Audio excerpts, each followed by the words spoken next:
Jason McCourty is a good dear friend who I got to spend time with in Germany. So anytime you spend 10 days in Frankfurt, Germany with somebody, they automatically become a good dear friend. Certainly if you have breakfast, he watched me eat breakfast. He watched me fill up with the smoothies, with the smoothie bar. He didn't judge me. He didn't judge me when I was having like pretzel bread at 8:30 in the morning. That's fine. You know, he did silently judge you. Jason, did you silently judge me when I went for the bread in the morning? Jason? Of course not. I just hope the experience was as special for you as it was for me. We had a great time, Rich. It was. We're like this now, man. You know, we are. So good to see you. And by the way, great job. I listened to your call on Westwood One. You and I and Eagle were just a great call. I listened to the first half on the way home from work. What was your takeaway about how the Chiefs jumped out on the Ravens, Jason? So impressive. And from a standpoint of this Baltimore defense was excellent all season long. So to come out the first two possessions and jump up and put 14 points on the board, and on top of that, going through Travis Kelce, the one guy that I anticipate them just completely taking him away. Now, the Baltimore Ravens defense responded, didn't give up any points in the second half. But there's something to being a champion, and everybody that's a part of that organization, from Mahomes to Reed to everybody, they went on the road into Baltimore, hostile environment, and just jumped out, got control of the game, and never relinquished it. So you walk away from that game, and I'm like, all right, Baltimore Ravens, we knew their defense was good. We knew the Chiefs' defense was good, but I didn't realize the Chiefs' defense was that good, completely shutting Lamar out for the majority of that game. The one touchdown they scored early, the field goal came late. So it was very impressive of the Kansas City Chiefs, the way they played and dominated. So, and then what's your takeaway of watching Lamar, Jason? I expected so much more from that offense. And the thing with Lamar, he has those plays where they're just incredible and you can't believe and don't know how he just did it, where he's running around, the one he shakes off Chanel and he throws it up to Zay Flowers for a touchdown, or he catches his own pass, or 4th and 1, he sneaks through the line. But from a play-in and play-out standpoint, I thought they'd get more easy throws. The Chiefs brought pressure. Their response to it was still Lamar holding the ball, trying to make a play, where a week ago we saw Houston in that second half. The adjustment was getting the ball out quick and on time and making plays. They never seemed to kind of get that going. I don't know if it was a Tom Munkin thing, a Lamar thing. And then they didn't run the ball. The two running backs had 6 carries combined. I expected them to try to pound the ball, especially the way Buffalo did it the week before against Kansas City. How does that happen? How does that happen?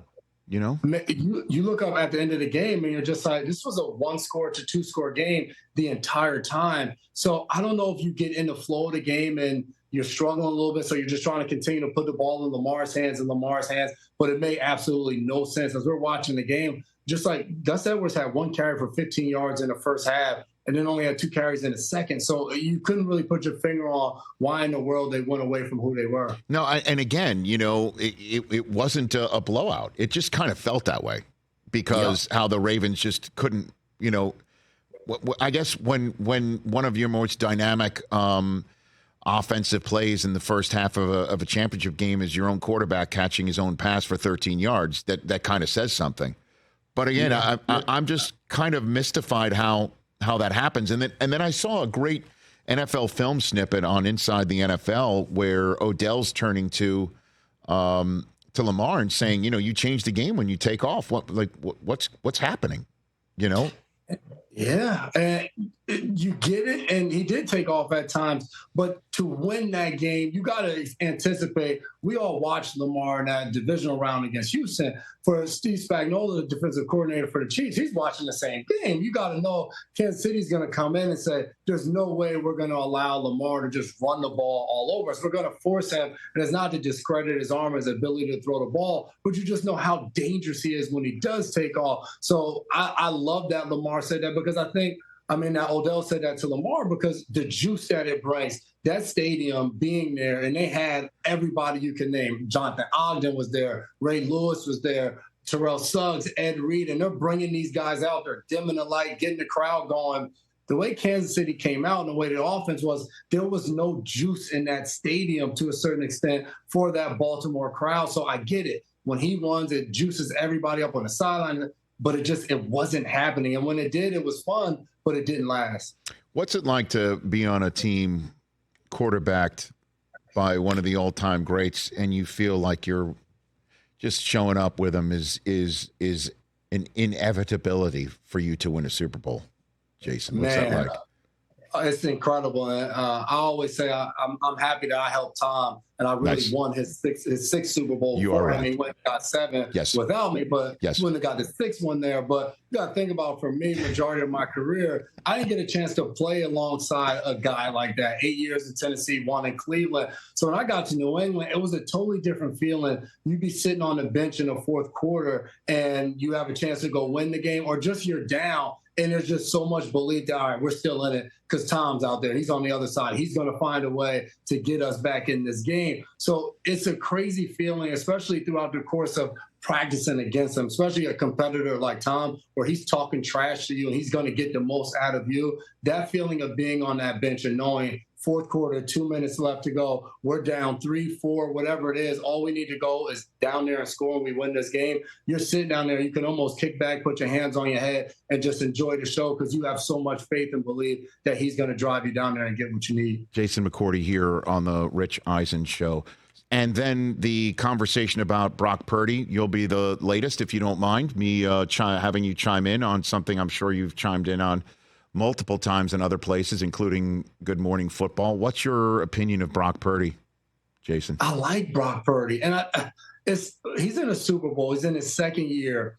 And, of course, we evaluate these guys every time they go out on the field. But it's almost like it's a current state, and it's always a state for Brock Purdy where it's like a validation state. We continue to look at him and say, you know what? Well, he's not really the guy. He's not really amongst the best quarterbacks. But that's how he's played this year. Now, you can say, all right, he got to this team and he has weapons galore all over him. He has one of the best offensive minds on the sideline for him and Kyle Shanahan. But he still has to go out there and execute. And I look at it as, if you're a quarterback and you can take your team and win the games that he's won, win in the playoffs, and be in the Super Bowl, you've earned it. And not only that, I'm especially happy to watch him in the path that they've had to take to get to the Super Bowl throughout the playoffs. During the Packers game, where he doesn't play well in the beginning of that game and throughout that game, but it takes a fourth quarter drive for him to go out there and make the plays for him to win. They get into the conference championship. They're down at halftime by 17. He has to go out there and ball out in the second half to help get his team to that Super Bowl game because the defense hasn't been at their best throughout this playoff run. So you can say whatever you want about Brock Purdy, and hell, I'll say it too, whether it's Mahomes, whether it's Josh Allen, Joe Burrow, Lamar Jackson. I'm taking all of those guys over Brock Purdy, but that doesn't take away from him having a tremendous season and being a really good quarterback in our league. Jason McCourty here on the Rich Eisen Show. The key, so break down Super Bowl 58 for me. What do you think happens?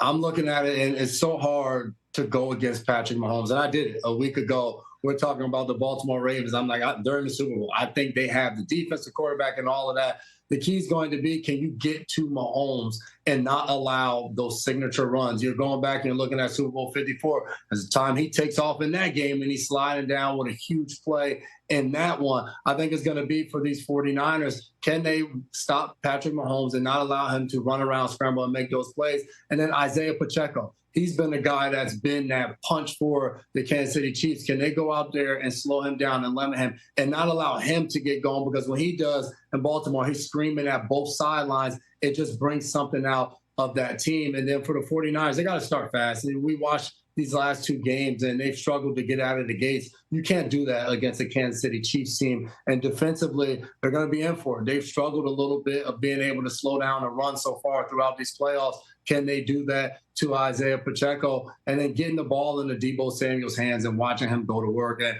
he's the guy there. And you talk about their win-loss record when he's not out there. You watch him and banged up shoulder and all of that. When he touches the ball, he's breaking at least 2 or 3 tackles. He's a grown man when he has the rock in his hands. Which one needs to get out to a faster start? I think I know the answer to it, but I'll throw that your way anyway. 100%. I believe the 49ers do. Right.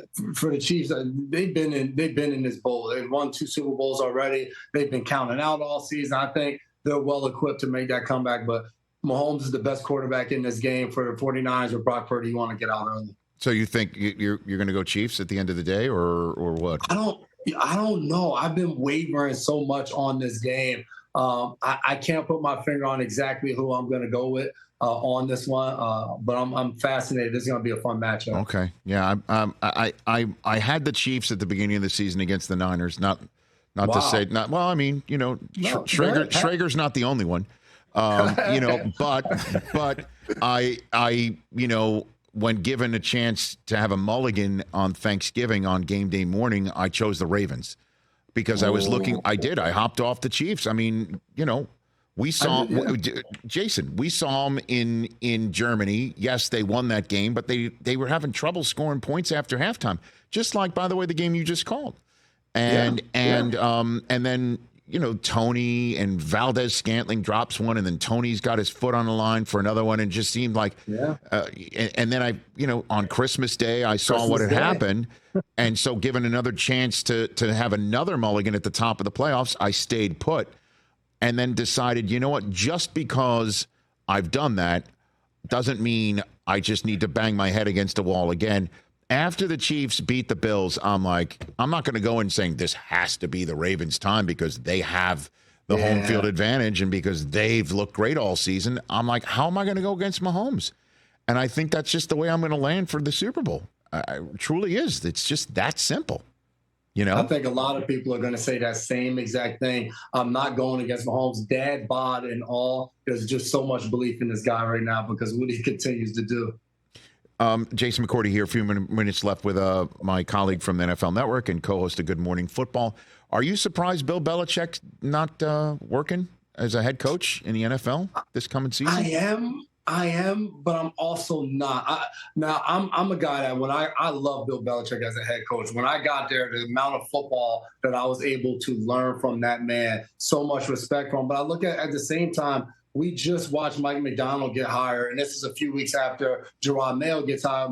Mayo, 37 years old, Mike McDonald, 36 years old. There's a movement kind of these young and energized coaches that are kind of coming in, and it's a new wave, I think, for Bill and everything that he brings, and obviously the Super Bowl rings and the statue and all of that. I think for some organizations, they're like, hey, we don't know how long Bill's going to continue to want to even coach. Do we want to go through this process in a few more years? So I think that's kind of pushed the other way. But still, when you have that level of greatness and you've made that impact on the game, I thought for sure there was going to be a team that was going to bring him in, especially in Atlanta, where he got off to the interviews right away, then had the second interview before it really branched out to a lot more other candidates. I thought for sure he was going to Atlanta. So I did too, but and obviously we're just not going to know because nobody's going to spill their side of the beans, and Belichick, as you know, plays everything very, very tight.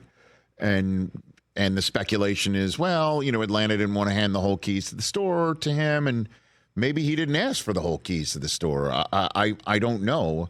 And then when Washington didn't go with their young coordinator candidate because Ben Johnson says I'm staying put, and I guess Bobby Slowick says I'm staying put, and I don't know if they were all just reading the writing on the wall that Seattle was going to go the way they did, and the Commanders just named Dan Quinn today. Maybe they already indicated that's the way they wanted to go. I don't know, but I'm stunned, Jason, that we saw Belichick again in Germany, and then Kurt and I saw him in Denver.